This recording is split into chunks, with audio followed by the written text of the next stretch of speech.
atividade em questão aqui, cabe um cuidado em específico, né? Porque pode ser que gere alguma dúvida e que pode ser um mistério ainda para os alunos. Então, é só importante ter um cuidado do professor, né? A tratar essa questão e explicar que aquelas 3 coisas da tabela não são suficientes para fazer isso que elas fizeram, mas que nesse processo de investigação é interessante a gente realmente entender como se elabora um raciocínio, né? Camila. Fazendo uma matéria de geometria na educação, teve um artigo que falava sobre investigação matemática e falava sobre devolutivas que o professor pode dar nessa situação. Eles chamavam de devolutivas assim, são perguntas que os professores podem devolver para os alunos que podem nortear eles a descobrir algo que eles ainda não imaginam. Por exemplo, é difícil de dar um exemplo, assim, que vai introduzir um número irracional, muito, assim, fora da realidade deles no momento. Mas eu acho que o professor, nesse caso, ele tem que devolver algumas perguntas que instigam os alunos a calcularem mais, a fazer mais exemplos, a fazer mais experimentos, entendeu? Porque se ele apresentar um número, ele vai sair da investigação, né? Mas aí ele pode aprimorar essas descobertas dos alunos. Sim. Jussara, quer falar? Primeiro, por que essa pergunta é muito importante aqui para a gente nessa disciplina? Essa atividade que a Bruna fez na pesquisa dela é muito rica do ponto de vista da investigação, que era o propósito dela, né? A investigação, a argumentação matemática, etc. E nós vimos, né, como o João falou e a Isadora também, a gente já discutiu aqui na disciplina, que tentar chegar ao número π usando essa experiência empírica é impossível, né? Porque a gente sempre que mede, a gente vai encontrar números racionais, né? Porque a gente não tem acuidade suficiente nem numa fita métrica e nem no nosso olhar para enxergar ali um π, né? A gente enxerga uma aproximação, e é sempre um número racional com no máximo 2 casas decimais e por aí vai, né? A gente não tem essa acuidade toda, né? Então, eu acho que a resposta da Isadora e da Camila, elas se complementam bem nesse sentido, né? Que essa atividade que a Bruna propôs é um bom começo, mas não pode ficar aí, né? E aí essa devolutiva que a Camila falou é importante para o professor ir questionando, né, as concepções, né? Os alunos constroem um pouco, aí o professor vai lá e questiona essa construção. Aí ele constrói mais um pouco, o professor vai lá e questiona mais um pouco essa construção, essa concepção que ele está construindo, né? E aí, eu acho que tem que ter alguma coisa depois de um trabalho desse tipo, e aí eu acho que o trabalho com os sites que alguns grupos postaram para a gente, né, mostrando vídeos, né, mostrando o pi como irracional, vale também conversar sobre história da matemática, das várias tentativas de aproximar o valor de π. Então, assim, a gente vai se aproximando da irracionalidade do π para tentar sentir essa irracionalidade por outros meios, né? Porque também não tem como, no 9º ano, demonstrar formalmente que o π é um número irracional. A gente consegue demonstrar que o raiz de 2 é irracional no 9º ano, mas que o π é irracional é mais difícil. Então, a gente tem que buscar outras alternativas para ir desestabilizando as certezas dos alunos e para ir construindo esse sentimento aí da irracionalidade do π. Tá? Então, por isso essa pergunta do João é super importante, tá? A gente não pode ficar nesse nível, né? Mas a gente tem que começar por ele, é um bom caminho. Muito bom, gente. Obrigada. Eu que agradeço. Vamos passar, né? Próximo.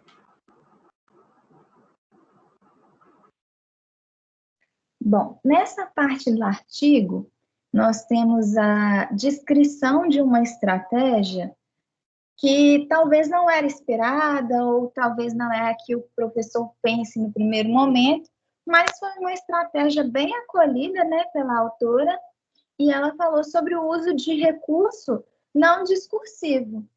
Nós temos um grupo do 9º ano, de uma turma, onde eles se depararam com a seguinte pergunta: o que acontece com o valor do comprimento de uma circunferência quando alteramos o valor do raio?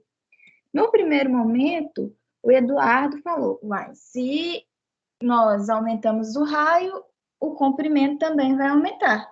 Mas ele não apresentou nada que justificasse isso. Aí, então, o Fernando, que é outro integrante do grupo, desenhou 2 circunferências de tamanhos distintos no papel e resolveu contornar com o barbante a circunferência. E aí deu uma clareza, uma ideia dele em provar com essa estratégia a afirmação do Eduardo. Então, o Fernando ele pensou que este desenho poderia esclarecer essa afirmativa, que se o raio for maior, o comprimento da circunferência também será maior. Próximo. Aí o Fernando considerou o seguinte: se aumentar o valor do raio, a circunferência vai aumentar. Se diminuir o valor do raio, a circunferência vai ter que diminuir. E essa visualização foi através desse experimento com o desenho e o barbante. E aí a gente volta lá na argumentação matemática de Balachev, que ele fala o seguinte: se o grupo aceita a explicação, nós temos uma prova. E aí o Fernando ele decide relatar isso que ele fez e explicar para o grupo, e o grupo aceita sem contradições. O grupo apenas aceitou que é verdade que se altera o valor do raio, se aumenta a circunferência, vai ter o comprimento maior, se diminui o raio, a circunferência também tem o seu comprimento menor, e aceita isso como prova. E aí a segunda pergunta da tarefa era pedir para justificar a sua conclusão. E aí o Fernando ele falou assim: bom, a justificativa, a demonstração é o experimento com o barbante. Próximo slide, por favor. E aí nós temos uma estrutura, né? A gente pode analisar essa situação através da estrutura de Tolme, que é o dado é experimento realizado com barbante, que foi aquilo que o Fernando se apossou. Bom, a conclusão que ele citou no relato, e eu transcrevi aqui, é: quando aumenta-se o valor do raio da circunferência, leva ao consequente aumento da circunferência. E quando diminui o raio, acontece o contrário. Ao invés do valor da circunferência aumentar, ele diminui. E ele usou como apoio o recurso não discursivo. Ele escreveu a conclusão, mas o que justificou foi apenas o desenho e o experimento com o barbante. Então, nós temos aí uma prova, mas através de uma explicação aceita pelo grupo. E a autora ainda, inclusive, enfatiza que o grupo não se interessou em quantificar a alteração dos valores e a relação entre o comprimento e o raio, que eles já se sentiram satisfeitos apenas com essa conclusão. Então, eles assumiram essa conclusão, assumiram como demonstração esse recurso dos desenhos e não se aprofundou. Próximo slide. E aí nós temos outra demonstração de argumentação matemática com um outro grupo, que já usa uma estratégia de cálculo. A atividade era pavimentar o chão com polígonos regulares, sem deixar falhas ou sobreposições de figuras. E O grupo encontrou essa demonstração utilizando os cálculos matemáticos para justificar a não pavimentação do pentágono. Então, eles escolheram o pentágono e eles analisaram essa possível pavimentação. Passa o slide, por favor. E a estratégia foi o cálculo utilizando a soma dos ângulos internos de um polígono. Então, eles pegaram essa fórmula da soma dos ângulos internos e eles realizaram alguns procedimentos, que é encontrar os ângulos internos. Depois que encontraram os ângulos internos, eles quiseram calcular qual que é o valor de cada ângulo do polígono. E aí eles dividiram por 5 e acharam 108 graus.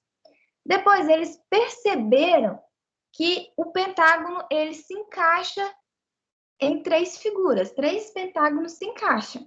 Então, eles pegaram esse ângulo de 108 graus e multiplicaram por 3 e acharam 324 graus.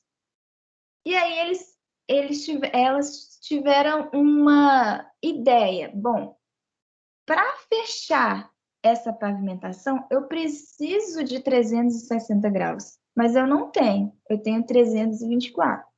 Então, eu não consigo pavimentar utilizando o pentágono, porque na minha constatação faltam 36 graus para fechar, né, a pavimentação.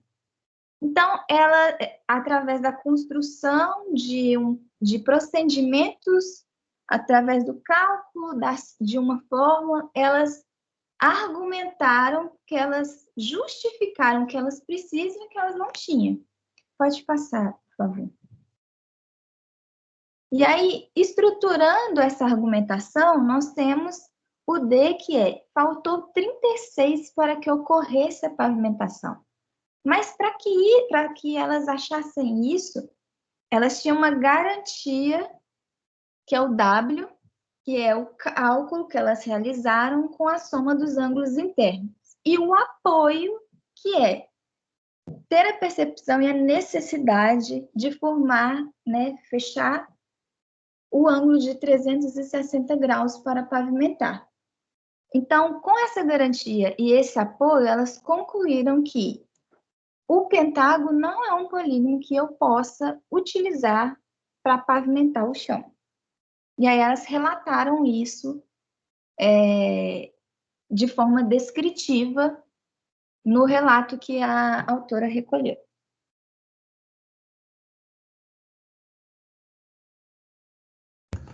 Bom, ainda na atividade 2, né, sobre pavimentação, nós tivemos o uso do contraexemplo na argumentação. Essa utilização do contraexemplo foi feita pelo grupo da Larissa, Alessandra, Tiago e Paula. Como que isso ocorreu? Eles verificaram por meio de uma montagem, né, das figuras de papel que eles receberam, que o triângulo, o quadrado e o hexágono pavimentam e o pentágono não. Conforme essas imagens aqui, eles fizeram essa experimentação, vamos falar assim. Feito isso, a Larissa levantou uma hipótese. Ela falou que para pavimentar o chão da sala, o número de polígonos deve ser par, assim como triângulo e quadrado. E ressaltou ali que o pentágono deu ímpar. Essa hipótese que foi levantada pela Larissa, ela foi refutada pelo restante do grupo, né? Eles falaram que essa hipótese era falsa, já que, por meio de um teste com o hexágono, ele mesmo com 3 polígonos fechou o vértice. Transformando esse relato, estruturando, né, esse relato, nós temos o dado D, que seriam 3 hexágonos formam um vértice, a garantia que foi realizado um teste com o hexágono e ele mesmo com 3 polígonos fechou o vértice, e a conclusão que não é necessário ter um número par de polígonos para pavimentar. E aí, nesse momento, eu queria uma observação de vocês, tem uma pergunta. O que que vocês acham dessa estrutura? Vocês acham que ela está correta? Tem alguma observação para fazer sobre ela, especificamente?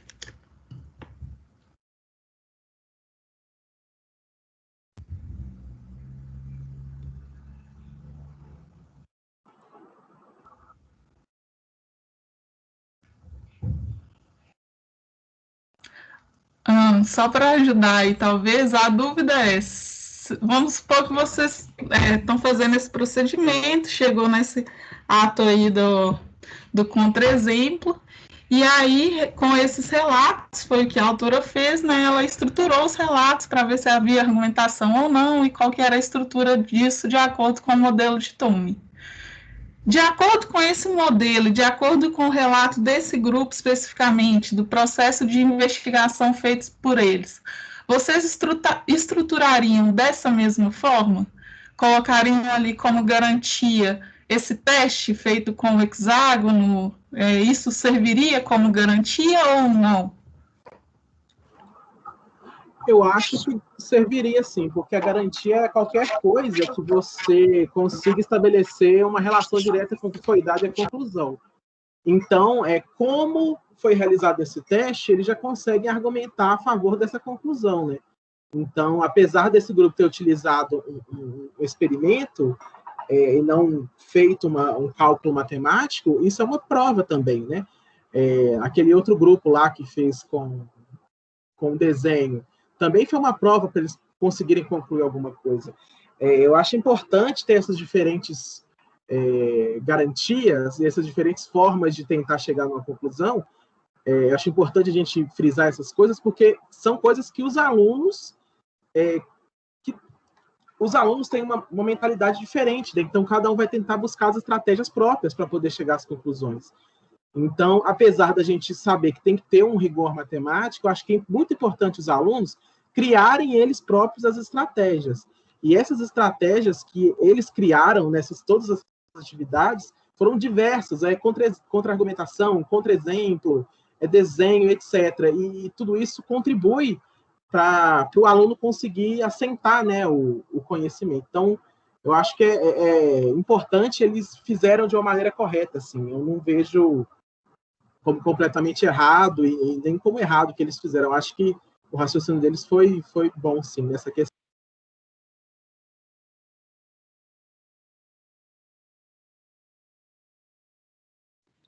Eu concordo no fato de que eu acho que é um bom raciocínio, sempre com a preocupação, né? Eu acho que eu gostaria de, acompanhado desse raciocínio, eu acho que é a hora que, como professor, você pode conversar sobre, tipo assim, mas esse raciocínio funciona por causa disso. Eu acho que tem um diálogo bem bacana, apesar disso, mas eu concordo em muita parte com o que o João falou. O grupo está usando um contra-exemplo, né, para refutar uma conjectura. E isso é muito válido, isso é válido, né, do ponto de vista matemático. Talvez o problema, a gente olhando como matemático, como esse contra-exemplo foi apresentado, né, que foi por meio de um teste. Mas eu concordo também com o João, a gente deve acolher esse tipo de argumento dos estudantes, porque eles estão numa estratégia certa, que é uma estratégia válida matematicamente, que é apresentar contra-argumentos para refutar, e o professor, então, pode valorizar isso aí, e como o Gabriel disse, partindo daí e refinando mais o argumento, né? Então, eu acho que esse tipo de atitude acolhe o aluno, né? Ele vê que o argumento dele é aceito, é o ponto de partida, e o que o professor vai fazer é refinar, ajudá-lo a refinar isso aí, né? Inclusive, ele pode, uma estratégia que o professor pode usar é dizer assim, e se a gente cortou os hexágonos meio tortinho e só por acaso, né? Será que não tem um ângulo aí de 1 grau, que é muito pequenininho, a gente não enxerga? Então, o professor pode colocar questões para tentar refutar o argumento, né, a garantia que os alunos deram, para eles buscarem outras estratégias para estabelecer essa garantia, mas sem nunca descartar o argumento, principalmente nesse caso, que é um argumento matemático perfeito, né? Apresentar contra-exemplo para refutar. É isso. Sim, concordo. Desculpa, tem mais uma pessoa com a mão levantada. Pode falar. Eu vou falar uma coisa, mas rapidinho eu queria comentar que isso que a Jussara falou me lembrou bastante de uma prova de resolução de problemas. O professor fez um desenvolvimento numa questão e tinham vários passos.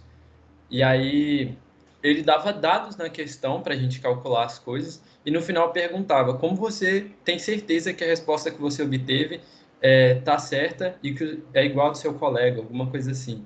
E aí colocava a pessoa para pensar, poxa, e se eu coloquei 5 aqui e não era 5 vezes? Ou se era 10 vezes e daria um resultado diferente?